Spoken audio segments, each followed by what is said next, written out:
evening, everyone.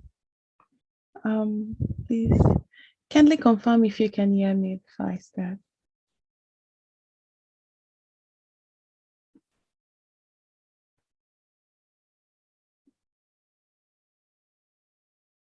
Okay, thank you very much. Once again, welcome to another session. And today's session will be an interesting one because I guess we all know we're sticking to this session. As usual, I am your moderator for today, Lillian Effobi, and yes, we're already doing what is expected. So I would give another 4 minutes for more persons to join in. And you can do me a favor by going on the Telegram group to notify other participants that the class has started. Thank you.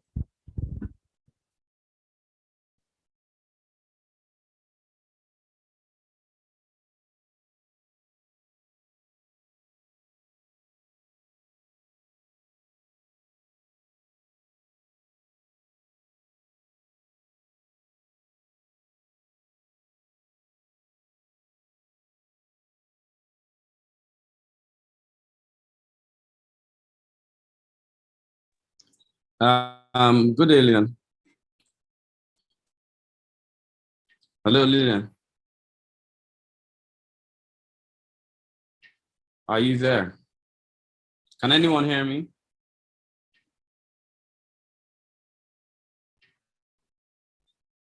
Hello? Okay, yes. I don't know. It seems Lillian is... Lillian, please take down your video. I think it will reduce the packets of internet that you're using so that you could be audible. Preceding the class today, I think before we start, I'd like to present the presidential certificate of return to SDP. I don't know whether we should do that before the class or after the class. I think we should do that after the class. I think we should do that after the class. I don't know what the class thinks. I think we should do that after the class. Lisa, what do you think? Okay. All Lisa right, or Maureen, yeah, I think after the class works, so we'll have a full house. Can you hear me, Edie? Okay, please. Okay, yes, I can. Please, can you make Lillian back? Can you make Lillian back co-host? She can't speak. I think you. Only the host can make someone co-host. I've tried. What do you know? Okay. Okay, I'll have to. I'll do that.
Okay, thank you, Edie.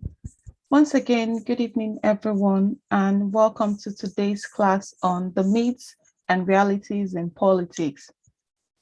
Like I stated earlier, it's going to be an interesting one because now, as a cohort, I am very sure some of you might have come across certain things being said about in politics, which might be true and which might not be true. And that's why we have the ED taking this class to clear out some of those doubts and some of those true and untrue myths or realities we have about politics.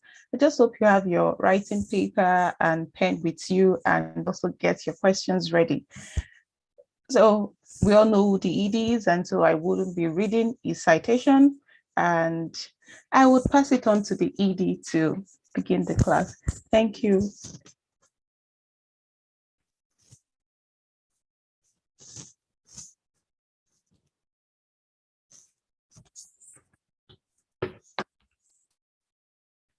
Good evening, everyone. I don't know the reason for the drop. No, Lillian, you don't have to share the screen. I'll take it from here. I'll handle the sharing of the screen. Stop Okay. the screen share. I'll handle the screen sharing, Lillian. Hello. I'll handle the screen sharing. Okay. Good day, everyone. So, it's always a pleasure to take this particular topic in attendance of classes. I'm highly surprised at it. We see a lot of different things every cohort, and this surprises me. But like I said, I would not undermine the of those who have chosen to attend and those who have not chosen to attend. So I think we know that you need a 60% attendance to have a class. So 9, add 5, subtract 5 from anybody. Remember those, if you miss 2 classes, that means some people have missed, I will take a -10. Maureen, we clear about that? Maureen or Lisa can answer. Yes, sir. Yes, sir. So that -10 if you've missed both classes. Thank you. Okay, thank you, everyone. It's a pleasure to have you guys here. Today's topic, of course, is the myths and realities of politics in Nigeria. Now, we understand how complex our country is. We understand how much has been lied to us that actually is in politics. We also must understand that generally we've managed things wrongly in politics across board. I think the mistakes in politics actually emerge more from those who do not know, those that assumably are supposed to know. So I'll give you an average. I'm seen in this cohort. So the average Nigerian assumes they know about politics. They shouldn't be told anything. They don't have any interactions. They don't need to interact. They probably think they know it all.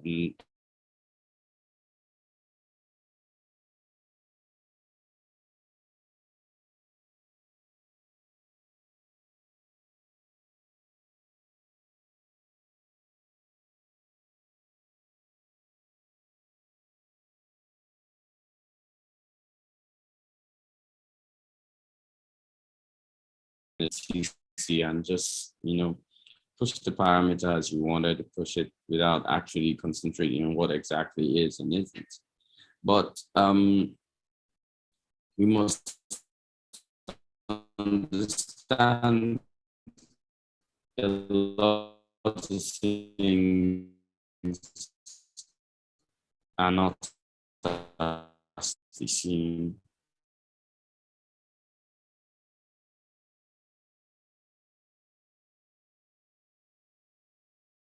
And you signal in the, if you could hear me clearly.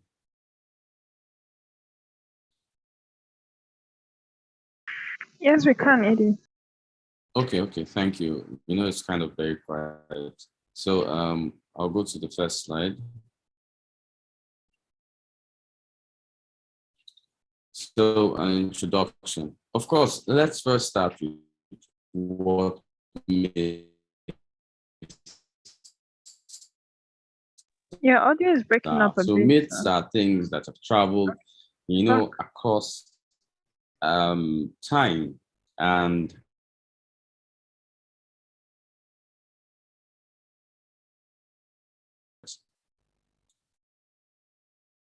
listen, am I stable now?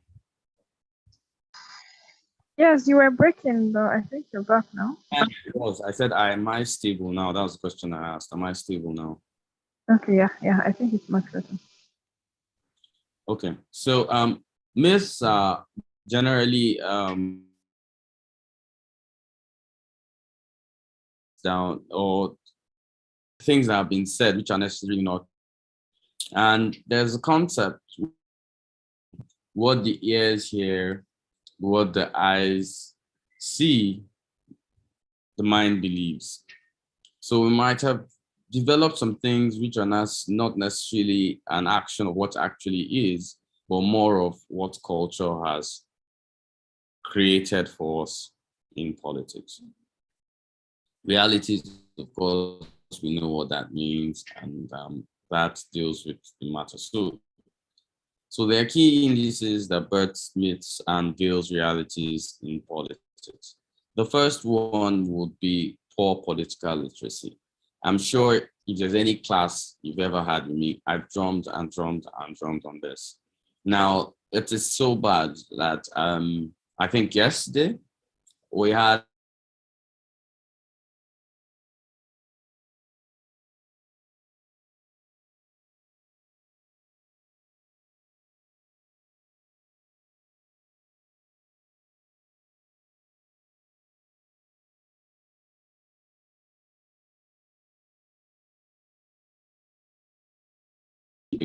it's common assumption, and I don't know why people make that mistake.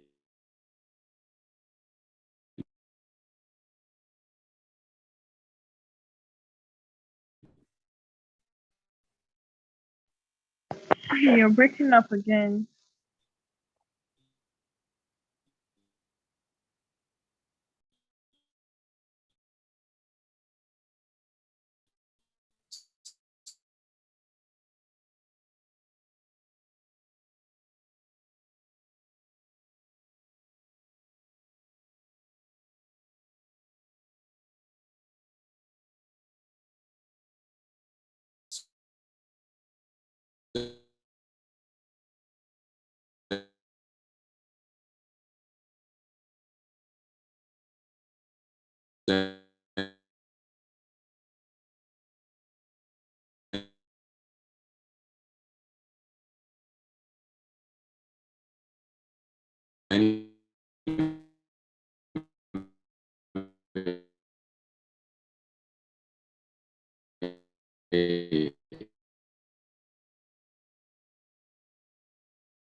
Um, okay, sorry about that, everyone. Yeah, Didi is having some network difficulties, and let's give him some time to join in. We hope this time around it will be better.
Okay.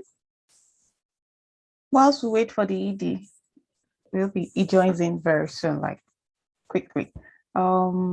Yes, and based on today's topic, which we all know, myths and realities in politics, especially Nigerian politics, I am very sure that we would have come across certain myths which we might actually think, or somebody else might have said, and we're like, no, that is so wrong, or that is not true. I would open the floor to everyone to state some of the myths or even some of the realities you've come across in politics, even either through you being a member of a party or through conversations with somebody. Anyone can just raise up their hand and let's engage on the topic whilst we wait for the ED. Thank you.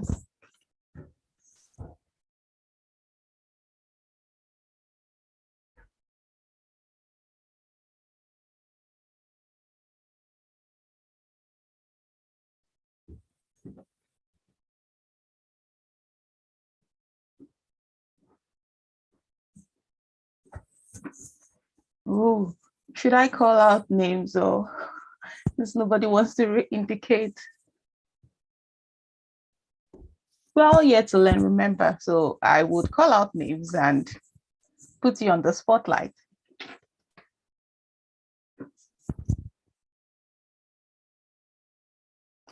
Alyssa Comfort, I don't know if you're on the call.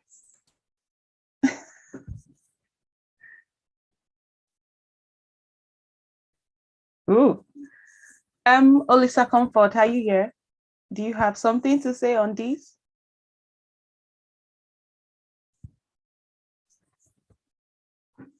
So Comfort is not here. I think I remember one meet. So yes, so persons have said that now I'll try to broaden this not just to Nigeria, but the ED is here. Politics is not accessible. So I'll just drop that. The ED has joined us in and I might just chip in that later.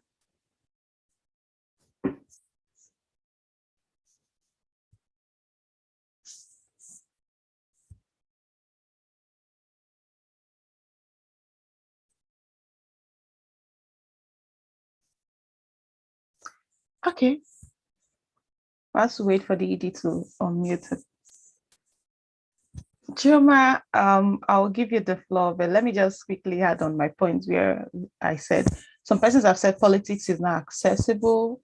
For the Nigerian case, I might say it's a 50-50, but I've experienced politics in other countries and I would say it's very accessible. Let me give it to Chioma.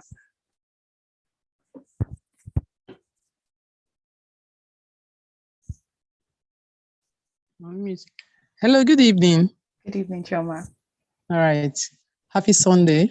Same to you. And good evening to every member of the cohort, the night cohort. One of the myths that Nigerians believe in about politics is that you must be extremely rich for you to contest in any elective position. And because of this, you see a whole lot of people that have the capacity to deliver withdrawing. And another myth is that they believe that you must belong to one court or the other before you can succeed as a politician in Nigeria. You know, and this has held so many good persons back from participating. The fear of, oh, they will ask me to join them in their gang and I don't want to join them. The fear that I don't have the money to participate. And also that aspect of finances, I will say yes and I will say no. I would say yes, in the sense that we made politics to look like a very expensive exercise to participate in Nigeria. I am an INEC staff, so I can speak from inside that what you actually need is the willpower. You need the willpower to participate in politics and remain focused in Nigeria. There are so many challenges, yes, but if you are determined and you have the goodwill of the people, thank God that Nigerians are beginning to realize that it's not all about money now, that is about you, what you can deliver, and then you have people that are ready to follow you. Gradually, the politics of money is crumbling, and I pray that it crumbles finally, where someone that has the ability to deliver, someone that has the the sense of responsibility on what to do for the country, we come up and then all of us, we know that we are voting the candidate because of what he can do, not just because he can give you money and then you sell your vote and tomorrow you begin to cry over non-performance.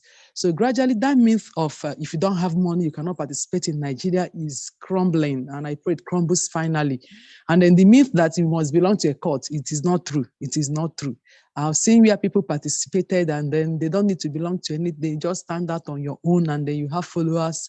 Just be someone that people can trust and rely on. Start from where you are. Politics, it mustn't start from the national level. Even in your family, there are politics going on there. So how do you play it from there? Your immediate environment, politics are also going on. Your community, where you come from, politics are going on. So if you're able to deliver from this little beginning, people will begin to build trust in you. And by the time you know it, you have climbed to your zenith. So that is what I want to say. Thank you. Thank you so much, Chioma. That was really very detailed and insightful. And the ED is here with us, so I'll pass it on to the ED. Thank you.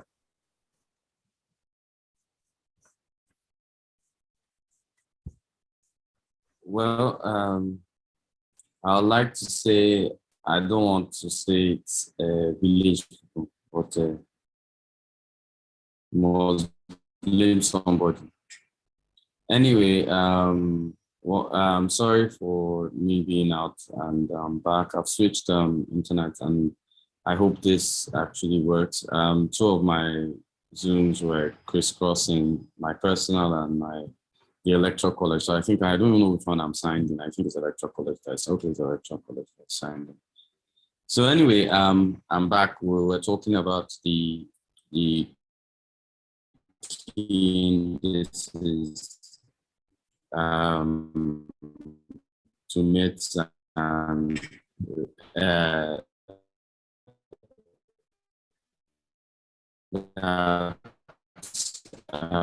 birth myths or realities. So we're talking of poor political literacy, and I'm sure, I hope I'm still stable here. Yes, is this breaking again? No. Wow. I'm breaking again. No, you're not. Okay, I thought I was. So I'm looking at your face, Lillian. So from when I see your face change, I assume maybe I'm breaking again and then. Okay, so this particular candidate, Amak Buhari, a barrister, now decided to put out a statement. Now, Nigerians are emotional because she felt the need to, so she's in ADC and she puts out her poster and then puts the presidential candidate of the Labour Party into her this and she wrote unapologetically following citizens.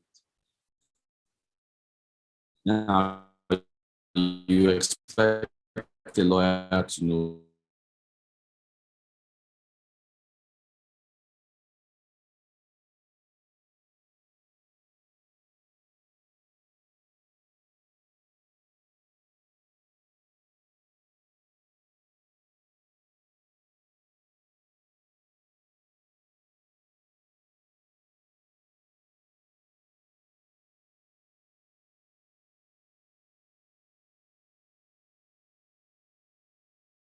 to do it on the frontal. You will see, yes, I know some people's excuses will be, yes, the other candidates that you've seen posters of them with different candidates in their parties. Remember, you see courtesy of one support group, courtesy of one, not emanating from the candidates themselves. You see, we're emotional about politics in Nigeria. And for me, I think that's what makes our political literacy very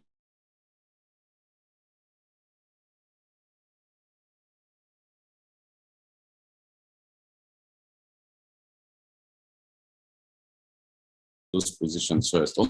And because you even love the political, anything that support is good.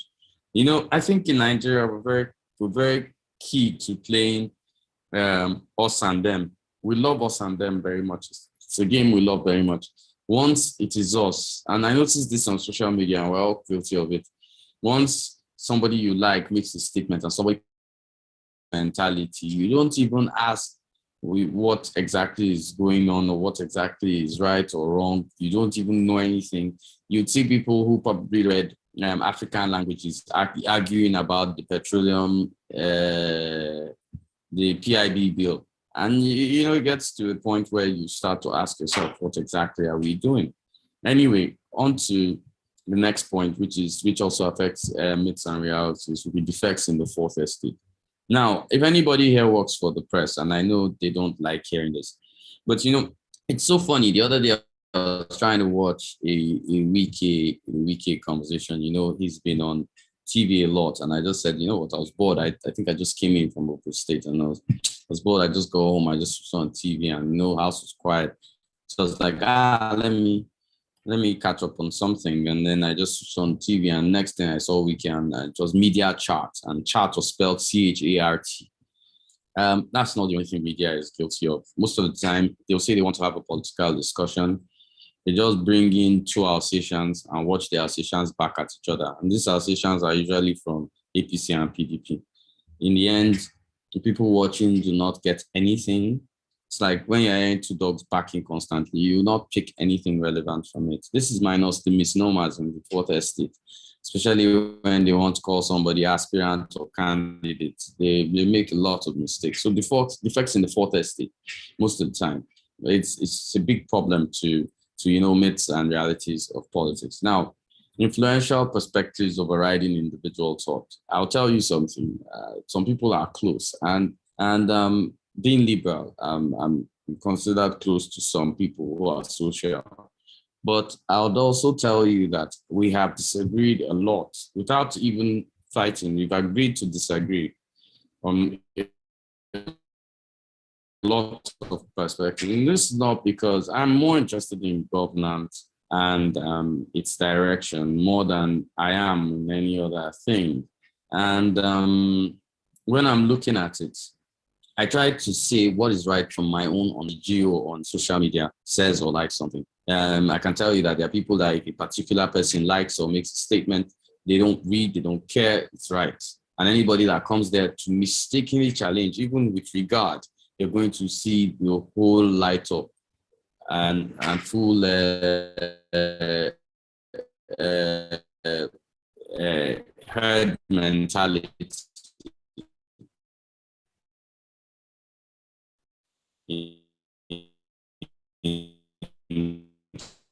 Trying to drag the person down. Now, there's this also point which causes a problem. False assumption of knowledge, child literature in the Bible. Now, lawyers have an understanding of politics. Who categorizes this? I don't know who picks this up. I don't know how it came about. But lawyers are assumed, and you know, I've been on TV with a lot of lawyers, and you need to understand. You need to see how. You know, last time I think I was in Plus Politics, I had to ask one, then why are you here? You don't know the Electoral Act. You haven't read it. You're coming to sit down and to discuss the Electoral Act focusing to 2023. But then again, I'll blame the fourth estate for this same parameter because they just call people, and you know the way the fourth estate operates. If you've ever been on a TV show, they to them, I don't know what happens. They pick the topic 2 hours before the thing and just pick any available person, and they just invite the person and let the person come out talk and show face on TV and just say a whole ton of trash. You know, sometimes I even ask myself that, come on, it's so I don't even want to talk about when they do Twitter spaces. That is even the worst. Because the person has 100,000 followers, it doesn't mean the person understands governance or politics. And we go into these same parameters, making these same mistakes. Oh, he's, I don't want to use names. Oh, it's David Udane. David Udane must understand what politics and governance is really. Investigative journalist. Aisha Yusufu, she's fought for Nigeria. Oh, so smart. Fought for Nigeria, how? You carried high definition cameras for an NSAS protest and you had a great picture. Really? Anyway, let's first start on settling the cart. Let's so that falls on assumption of knowledge and you know the direction, or we knew probably Reno knows so much about politics and governance. Reno has not read the constitution, does not understand it. Reno cannot even differentiate between a legislator and a local government chairman. And that's the truth. It might sound fun. Yes, Edie said it. You can go and type it on Twitter. I said it. You understand? And that's where the problem is. Next, emotional responses to issues, which is most of what we do half the time. So if I'm asked, let's say, would you support state police? Somebody will just say, I hate the president. I have to support state police. Hold up. Have you ever thought that after state governors have kidnapped the legislature, kidnapped the local government, if you add state police to them, what will they become? Just imagine somebody like El Rufai or Wike being in control of a police force. God damn. I don't want to be anywhere in that state. But it goes on, and you know, imagine I had in charge of the police. No offense to Cross Riverians, but come on. And if you look at the system of government being governed by every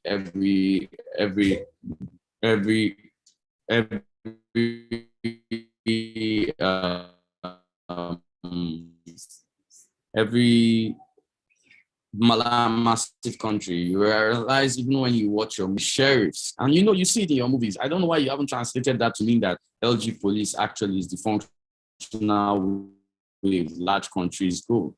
And you don't talk about these things. You don't push about these things. Thank you very much, Lina. I'm on the class. I'll talk to you later. Hello. Hi, they said hi back. Thank you.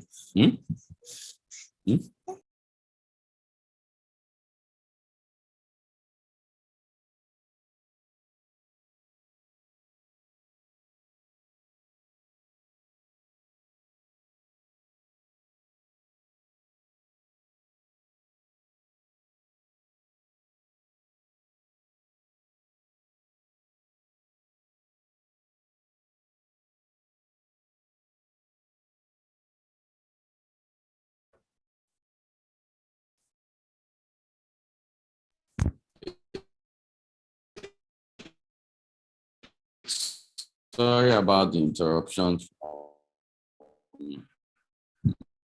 Gen, I don't know what generation is. Gen F, Gen L, whichever one. I need to go back to this. So emotional responses to issues are, of course, a very big problem, and it goes on a lot. It affects quite a lot. Poor understanding of this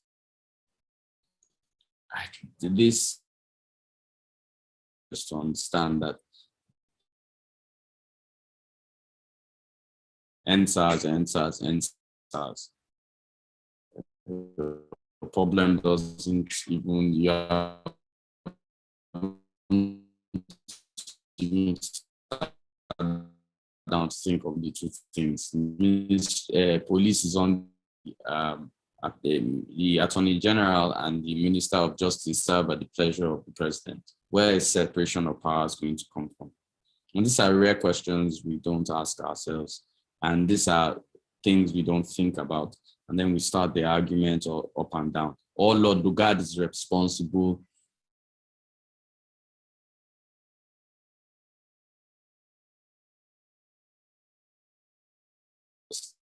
To $1 times their salaries in 19.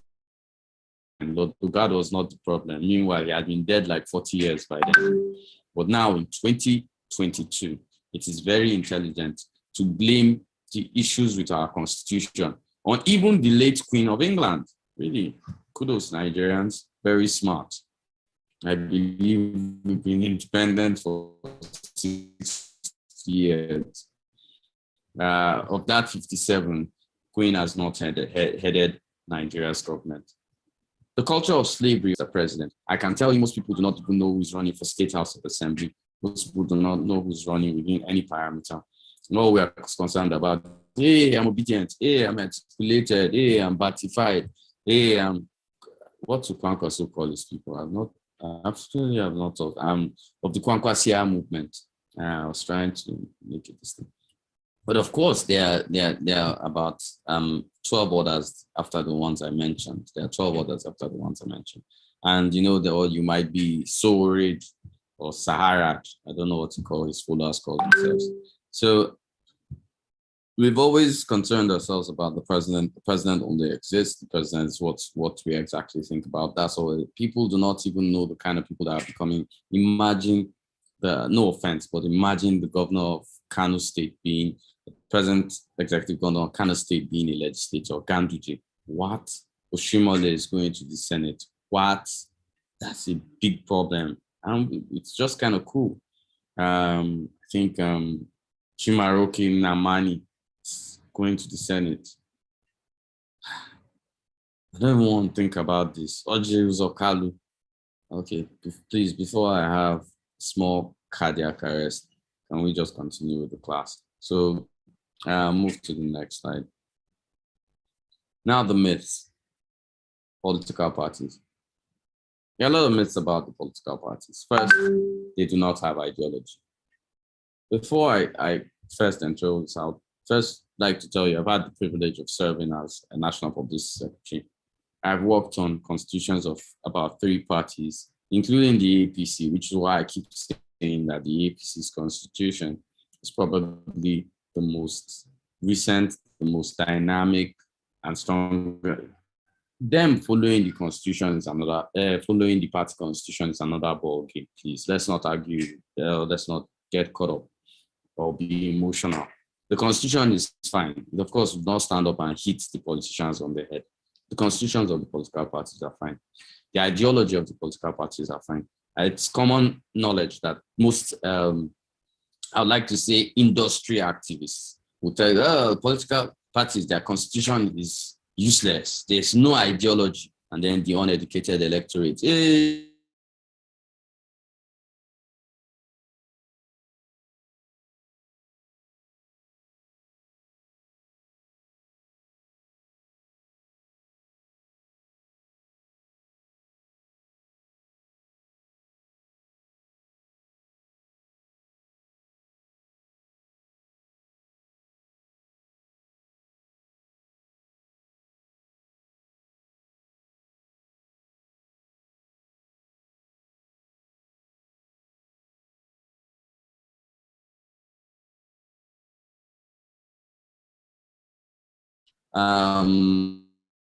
so there are a lot of myths with political parties. People don't join political parties and they say it's a problem. I believe I became a National Publicity Secretary, I think at age 35 or 34.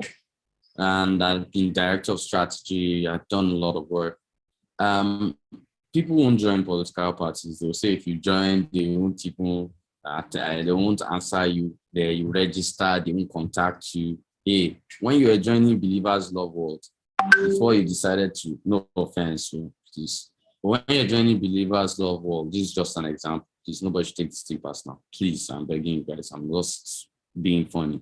When you're joining Believers Love World, did anybody tell you to Jerry Curl your head? Nobody did. Now you did. They tell you to attend cell. Nobody did. You did.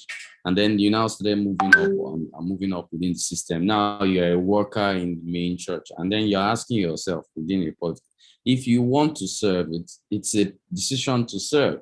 Nobody asks you to come to the table. You work hard and then you are noticed and you are brought to the table to eat. It's very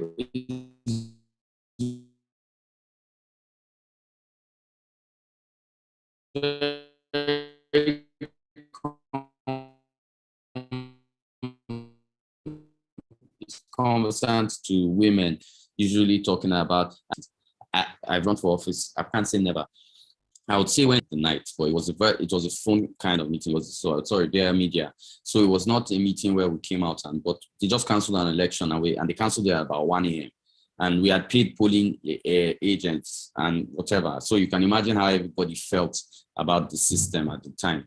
So that was why that meeting happened. But women will not join political parties. And when they even join, you're begging for forms being sold at half price while you have done nothing politically or giving to that party politically. Then you want to win a primaries. Please.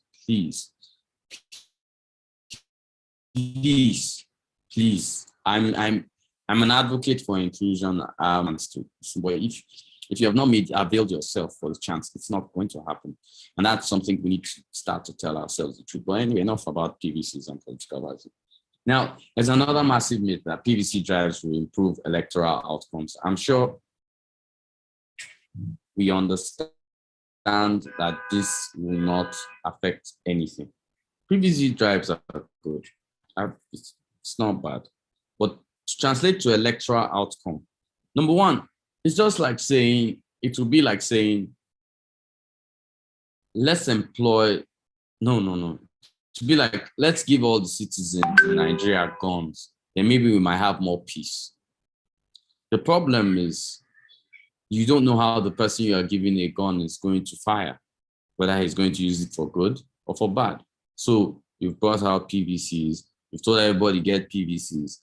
Some people have PVCs just because they want it bought for 20K on the day of election. And that is the truth. We're assuming everybody is going to be everything. Which brings me to the third part, which is the president is everything. It's legislative. I don't know how many times to drum this in people's heads.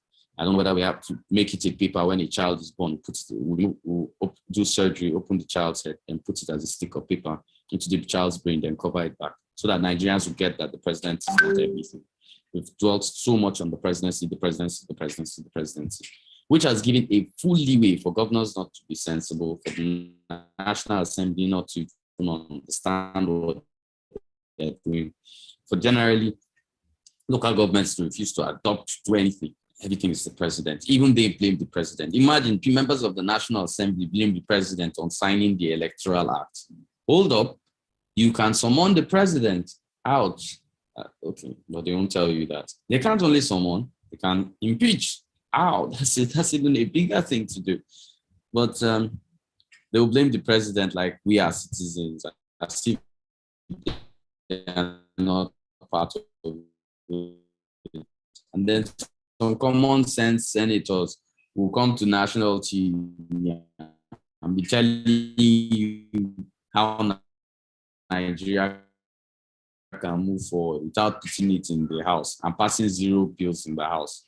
And anywhere in the world, you need a particular amount of money to go into politics. But if we've done this 35%, what exactly gets you into office? The myth is that politics doesn't affect you. So I sit down, look at people saying, I know it doesn't affect me. I work for Shell. No, it's not my business.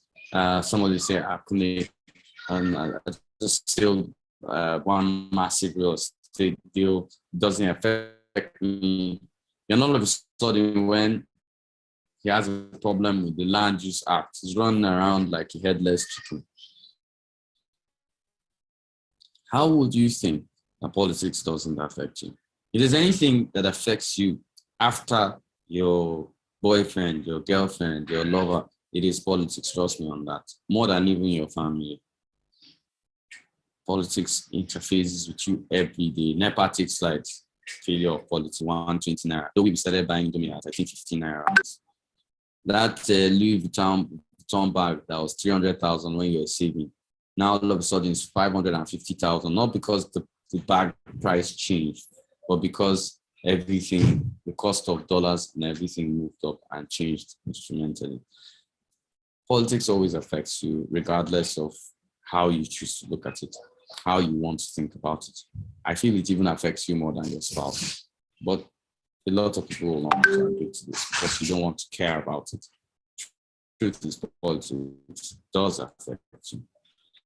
The LG is powerless under the SG. Ha ha ha. The LG is an entire tier of government. It's like saying governors are under the president. They aren't. So if you believe it for governors, why can't you believe it for local government chairman? I don't know why we've not gotten to this point. Next part is the constitution is useless. I think I don't need to flog on this part. I think everything we've said has covered this. CSOs and social media ideas. I don't want to throw anybody under the bus when I'm going here, but well, Research teach the class well, I'll try to.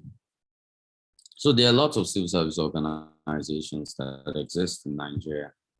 I've been in lots of meetings, and I don't want to call names, but involving the largest 4 or 5 civil service organizations in politics.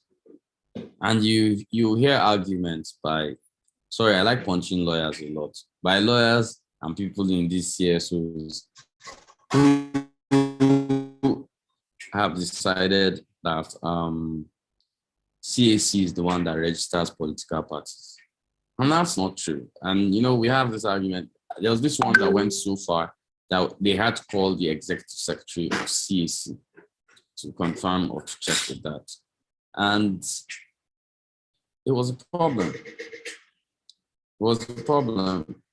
And in the end, they found out it wasn't that way.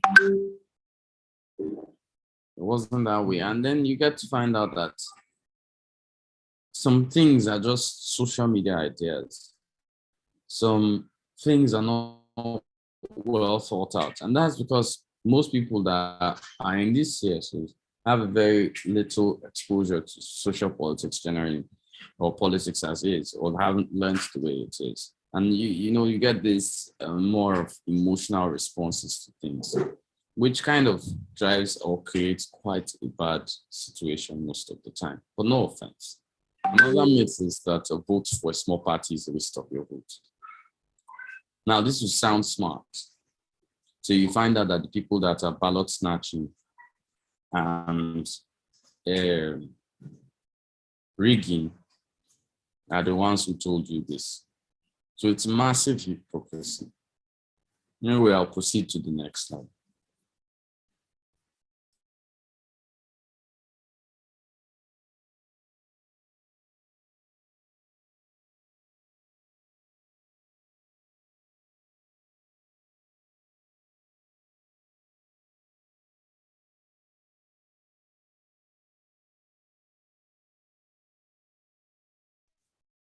So anyway, back to the realities. And now the realities are simple. Number one, no seat belongs to a political party. It is even against the Constitution of the Federal Republic for somebody like Abike Dabiri to have the party flag at the back. I'm not saying she does, I'm just using her as an example. Having a party flag behind her while using the office that belongs to the people and the Constitution of the Federal Republic of Nigeria. There is no PDP state. Yes, a vehicle to office is a political party. But once you get there, you're sworn to the Constitution of Nigeria, not some party constitution. So there's no APC state, there's no PDP. But there's no APC state, there's no PDP state, there's no APGA state. It's a Nigerian state. There's a lot of it. You even go on social media and you see people putting that serve in presidential. Serve in national offices using the Electoral College has a book on etiquette in political office. I think I'll find it somewhere. I'll share it with you guys. Realities are also votes count. The fact you say votes don't count doesn't mean you're talking to yourself. I mean, the new beavers, votes will count because we're skipping collation centers, where all the madness in politics happens between the PUs and the collation centers. PUs are polling units, of course. Now, aspirants or elected officials do not understand their jurisdictions of office. I think this cannot be overflogged. This is something we've gone over, something we've explained, this is something we've done. And we cannot go over it more than any other thing. Now, strategy does win elections. I've given an example over a case in Oyo and, the gubernatorial candidate, and then how about 26%, I think, of Oyo's voting population are non-indigenous Oyo people, and how using this could alter elections. So that's the strategy. And if you can, of course, employ this across different places.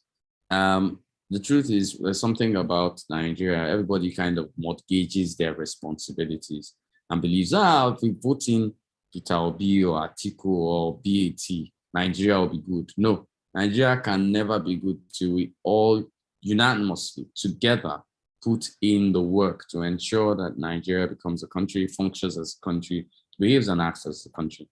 So change involves technically all of us, or generally, basically, all of us. The highest abuse of power is at the gubernatorial level.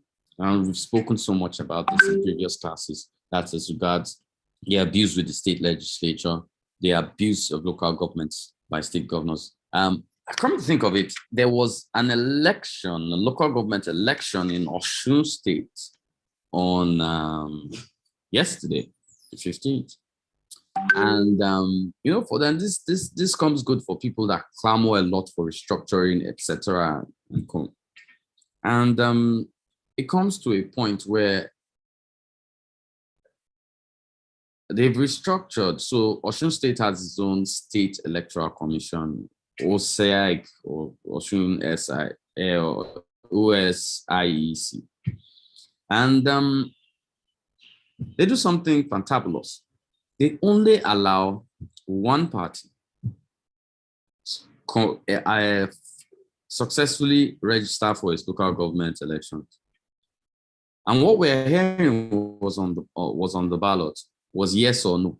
No party flag, no, yes or no. I can't understand how far governors will go to trump democracy, how far they are willing to go. It's so shocking because this is even an outgoing governor. So is he trying to ensure he steals local government funds for you before his hands over power to Adeleke? And we'd rather discuss Aisha Yusufu's position on Obi's presidential council or Atiku saying Northerners are than paying attention to a gross misnomer of democracy occurring in Osun State. And we've all nobody has spoken about it. I was saying at the Electoral College, we'll gather details and we'll talk extensively about it because for me, that's the height of abuse of political power. And this goes on day in, day out by governors. But we've never decided to hold governors accountable. It's more interesting to sit down and pull down the president. The next will be the legislative. Of course, it's key to development. The basis of the entire system of democracy is generally the legislature. I've gone back and informed you on the reasons why this is. And I've stated, even if you go back to ancient Greece, who were the ones coming up with democracy, it's been clear that legislative was the initial plan of democracy. We're not concerned about the legislative in Nigeria. The sooner we get it, the sooner we'll get everything right. State legislature is even more than, apart from calling them honorable, who knows what a state legislature has done in Nigeria or in your state. I was sitting down with one the other day and he said he's trying to work on a bill for Fela Day. God damn, 8 years in a state legislature for Etiosa, probably the most intelligent electorate in Nigeria and the most politically illiterate electorate in there. Sad. The constitution we need to understand is our birthright. So Maureen will be there sipping Lacasera and saying, I don't need to know the constitution. Edie knows it now. When I need it, I'll ask Edie. Or Lillian will sit down. Me, I'm too cool now. Too cool. I can almost kind of thing. Anytime I'll just WhatsApp Edie. Edie is not Google. I do not work for Google. My family has no shares in Google. Then the constitution is your birthright. It is your country's document. It's your country's, how would I put it? It's your country's agreement with you. It's your country's, it's the paper that connects you. It's what makes you hold that passport proudly. So it makes you understand what Nigeria should be. It is. Now, I know a lot of people are going to say, it seems Kunle did not support NSAS. That's not true. And for most people that participated, and I'll tell you there are a few leaders, even though you don't want to accept it, they will tell you I was interacting with them, I was advising, and I was doing a lot of things. But we need to learn that protest is a tool and not the key. So you're trying to break into a house, and let's say this government, and get government to think about protest is how you knock on the door.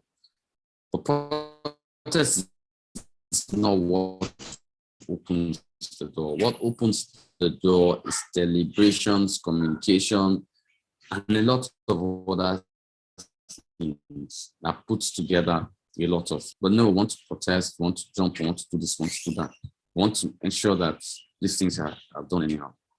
I need you to also understand that Nigeria as a country is a collective responsibility. ED cannot go and fight it for you. Your social media mommy or daddy can't go and fight it for you. Your pastor can fight it for you.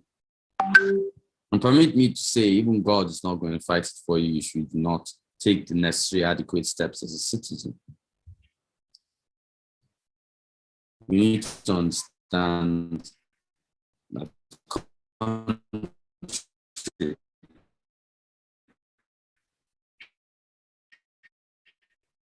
is what we make it.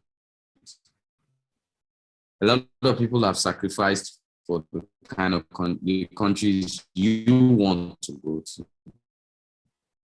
I want to go to Canada.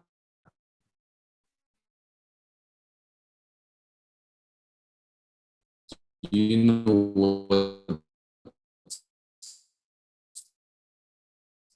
you did to have a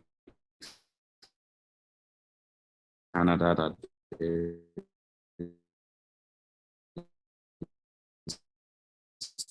today. You know what America did to have an America that is today. You know what France did to become France of today.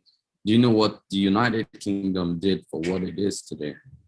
We don't want to do that, but we want an already made. Anyway, maybe that's why Japa is interesting. But the way we are Japaing, we'll soon begin to sit down on our matter because they're already saying Nigerians are bringing the most dependents. Anyway, that's another conversation. So in conclusion,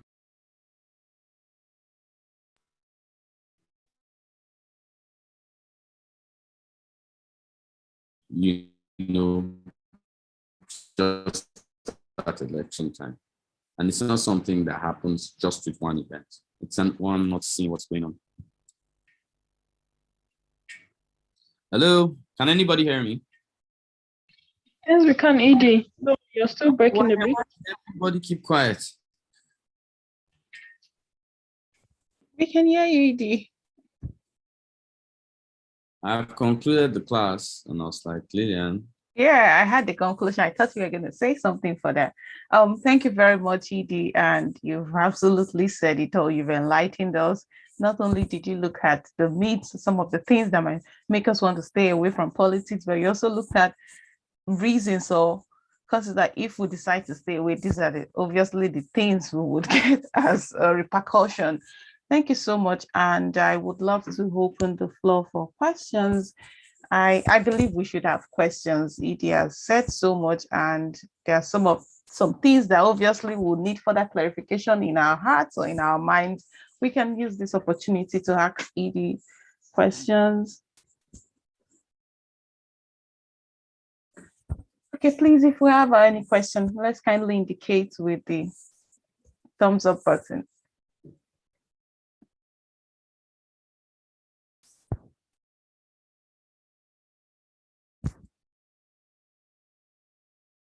Wow, I think I'm surprised that there was no question for this class. Was I that boring? No, you weren't, CD. No, you were not. I think I have a question and one question though. Basically based on the last thing you talked about, the jackpot journey of Nigerians leaving the country. Yes, not most persons, if you enter into a conversation with some Nigerian, like it's good that everyone is leaving the country. But we tend not to be talking about the negative effect it will have on the country in terms of foreign policies of other nations and even local impacts it will have in Nigeria as a whole and the people itself. I don't know if it's something you might want to throw more light on. Thank you. Just like you don't want the Sudanese, the Malians, the Togolese to come and fill your country up because you're already struggling for resources. It's the same way other people don't want you around, except you're ready to help with some menial things or accept some things to make their lives easier. Of course, foreign policy, Britain is of course looking at ways to curtail dependence of Nigerians when they come in. I'm sure very soon, though Canada is wide, but Canada will consider it, I'm sure, in the next 5 or 6 years. The effect, I think, most on Nigeria would be the brain drain. And it's affected Nigeria. Though we're a country of 200 million, I think we can always find something from within. But I think the brain drain has been massive on the country, and to refill those working gaps would be a big issue to the country generally. And I think that's the greatest concern with Japan or whatever. If we're able to stabilize, if we're able to stabilize the economy, stabilize things generally, I think we would be able to make a balance within what exists. Thank you for that, Edie. And I think I would love to also add, does that now, in terms of affecting, some persons will say maybe the country declining economically, when we have a lot of people leaving the country, then who are the human resources left? Because almost every sector is shaky, and nothing is being done. Like the government doesn't care, which gives people more reason to leave. And then what becomes the fate of the country in about 10 or 20 years to come? Well, like I said, I'm not in power. I can only speak from my own angle. This is how politics has affected us as citizens. I think what is most crucial to Nigerians is that the decision we make in 2023 will either deter this country or move this country forward. I think we are not even clear on how important 2023 is to us. Nigeria cannot stand the next 8 years of bad governance. We're already set back more than, for me, I think Nigeria is in 19, we've gone back to about 20 years in governance backward. We need a directional approach. And we've been going back. I don't blame this government. We've been going back in governance quite a long time. We're just beginning to pay the price now. So I think we need to understand that the decision in 2023, which is not only as of the president, decision generally in 2023 matters on legislative boundaries, on almost every other parameter we could put ourselves. Because as we see now, I don't think Nigeria can take 8 more years of bad governance on any parameter. Thank you so much, Edie. And I hope in 20 years time, 30 years time, or 50 years, we won't be saying there was a country. What country was that? Nigeria, please. So AB said, everybody, your session has given everyone a time to think. Like everyone is in a deep state. I believe everyone, though I can't see everyone's face, but since there are no questions, I guess we're all reflecting on what Edie has said. And Edie has said a lot. Now it's left on us to go back home to tell our siblings, our parents, our friends, this is how bad things are. And it's left for us to take 2023 very serious. like we really have to come out to vote and vote the right candidate. So it wouldn't be there was a country in 2050 and something. So Lillian, I think your hand is up. okay, if you have the floor. Hello, good evening. Good evening, sir. Good evening, sir. Sorry, I've been having difficulty connecting to the class. I missed part of the class because network is bad. I've been mobile. But there's something you're talking about. I heard you talk about the legislative session, legislators. You said that in ancient, you said, and I believe that the original intent of democracy or the power of democracy lies in the legislative arm of government. I believe that. I want to just ask if you could just briefly for us outline the process of recalling a legislator, state or federal, because I think that they're not doing their work. People should know that they can be recalled. So we'd like to know how they can be recalled, sir. Thank you, sir. Okay, thank you very much. I was thinking that should have made clear in your legislative class, but let me explain the process of recall. So first and foremost, you need to know the amount of people that voted. That's total people that voted in the election that brought in that particular legislator. So I'll give you an example. If let's say it's your state assembly, the total votes in that his constituency, that's all the votes cast, whether PDP, ABGA, every vote cast is 13,000. So we're using the word 13,000. We're using the number 13,000 now. To remove that state legislator, you need total votes cast. You need 50% of it plus one.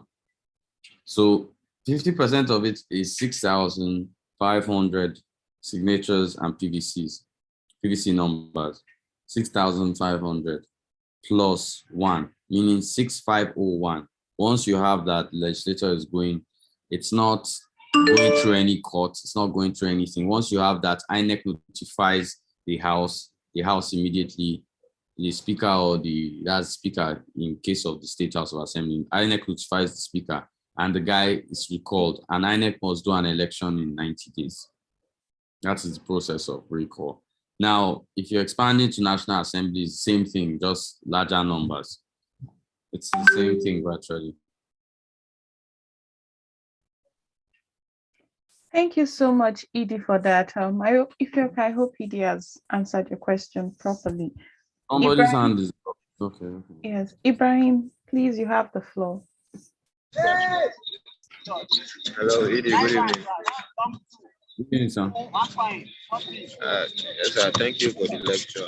My question doesn't really go directly to the legislative, actually, but I would like you to help me explain the limitations of advisors within the executive arm, or rather, let me say ministers and advisors, the limitation of their powers, and let me say who is responsible for them, particularly not just their department, but their overhead, who is responsible for them. Because I'm asking this question basically because I came out through a discussion on the news saying, the federal government was the one that sued ASU, but later again, they said it's the minister that sued ASU, but the minister also stands as the federal government. So I need you to shed more light on that, sir. I didn't catch you. So your question is kind of too long. The first started with aid and their powers. Hello, are you there?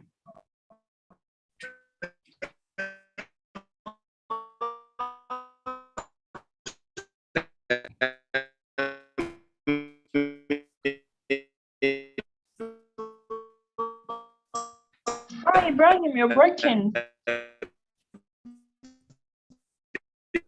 Let him type his question in the chat. Just type your question in the chat box, please.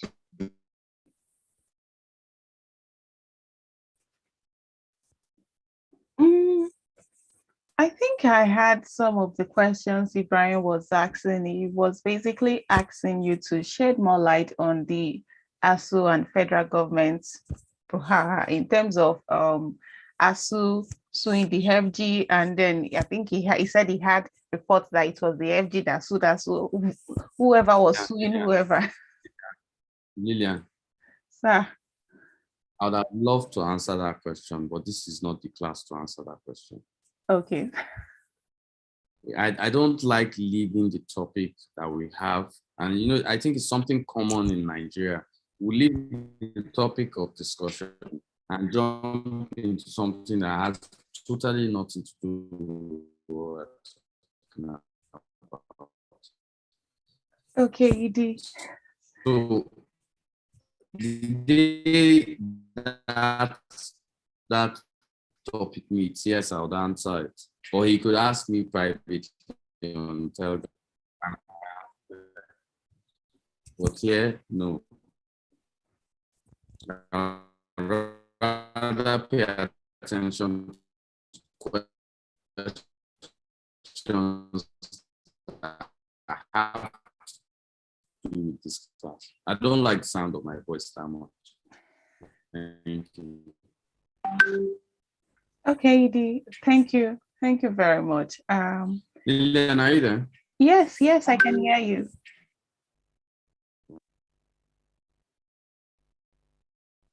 Okay, so this is the final call. If we have any questions, let us ask the ED now. Even though whilst we reflect, let's ask him. And if we don't have any, we can always ask the ED. We have the ED with us, so we can always ask him these questions in the Telegram group. But I think the ED has, like I said, touched the soft spot for us in terms of letting us know not just the myths and realities of politics in Nigeria, but how important to take this nation forward in 2023. Lillian. Yes, ED. I would like to present the certificate of return to the presidential candidate and the chairman of the party.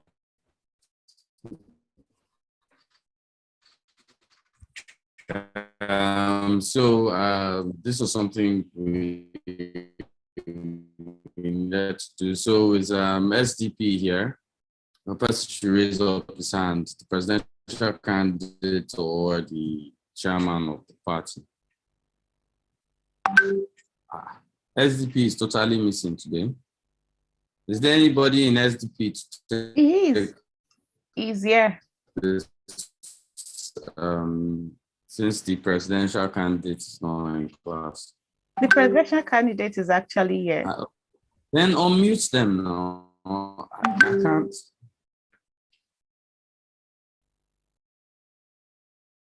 You need to unmute him to talk now. Yeah, good evening. The platform. Thank you very much for all you. This as an honor and a challenge to hello, good evening, James. And politics, man.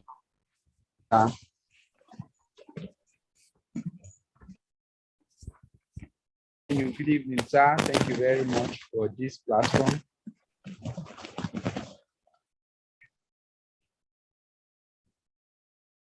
Okay, good evening. I thought it was I speak first, then the speech comes after. James, you did the speech first, and then I'm to talk after.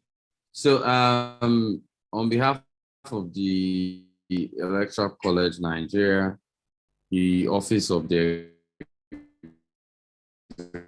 Executive Director, the Office of the Head of Politeracy, would like to congratulate the Social Democratic Party and James Oloron Dare for being the first president of our elections from my office directly to the SDP. I must commend the SDP in its operation, its thirst for campaign work. I must fully say you have been exemplary and deserve this by every parameter. We're proud of all of you that participated. I'm proud of all presidential candidates. But like we always say in politics, somebody must sit on the chair. So thanks, James Olorundare, for sitting on the chair on behalf of SDP. So SDP, I'd like to congratulate the entire party, the Noisemakers party. We will be collating all assignment points from political parties. And on the day of graduation, we'll let all this be known and let be known which party actually won the Harvard Macaulay Award for parties. I know that your classes are winding to an end. I would like to say on behalf of the college, we're very proud of having all of you, very proud of spending time with you guys. You guys have made us see things differently and we'll keep doing things differently. So James Olorundare, it's a pleasure and thank you very much on behalf of the college. I present to you this certificate. It will be sent to you and the party. Maureen, Maureen, are you here?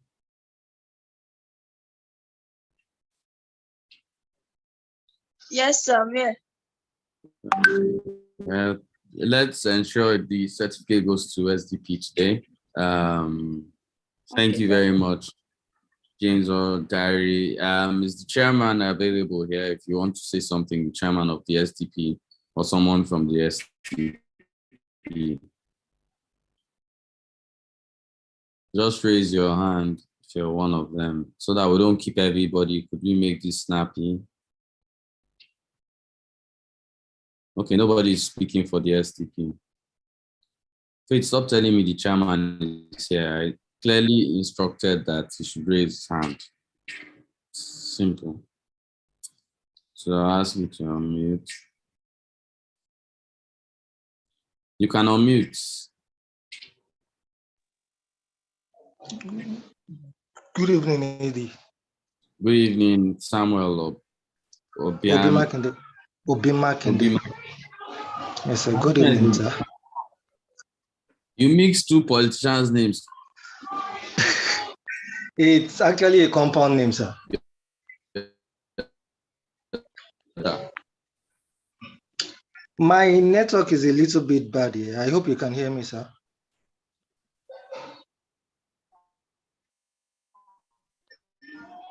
Can you hear me, sir? We can hear you, Samuel. Wow. Continue. Yes, sir. Thank you. Thank you very much, sir. I want to thank you for this privilege that you have given all of us to learn. And I want to thank the whole management of Electoral College for putting this together. It's actually been an extraordinary learning process. And we have tapped from your wealth of knowledge. I want to thank you for everything that you've done for us. It's a lesson that we're taking back home, and we're going to use it to develop ourselves and live our society better than the way we met it. Thank you very much, sir. We are grateful on behalf of SDP and on behalf of 9 cohorts. I say thank you very, very much, sir. Very presidential. Thank you, Mr. Chairman. So Lillian, I hand over to you to end the class. Congratulations, SDP, once again. I'm surprised they are not filling the chat box with SDP. Okay, campaign has finished. So Lillian, over to you. Thank you very much, Edie. Thank you so much. You've really blessed us and changed our mindset in many ways. And on behalf of the Electoral College, we would love to say thank you to the Edie himself. So let us kindly use the chat box and the reactions to say thank you to the Edie. in our room.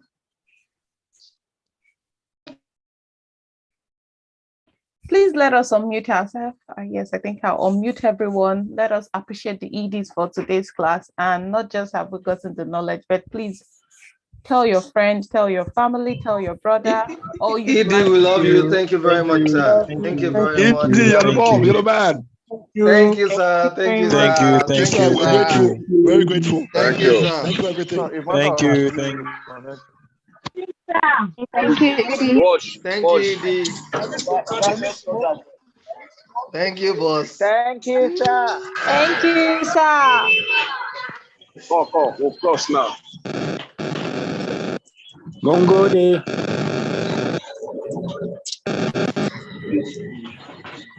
Thank you, Edie. Mongo Day.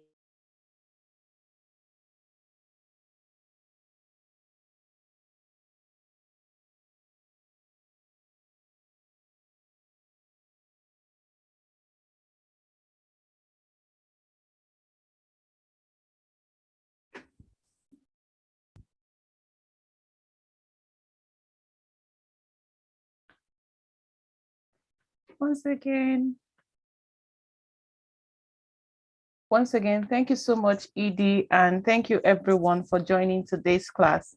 Do have an amazing week ahead. Bye-bye.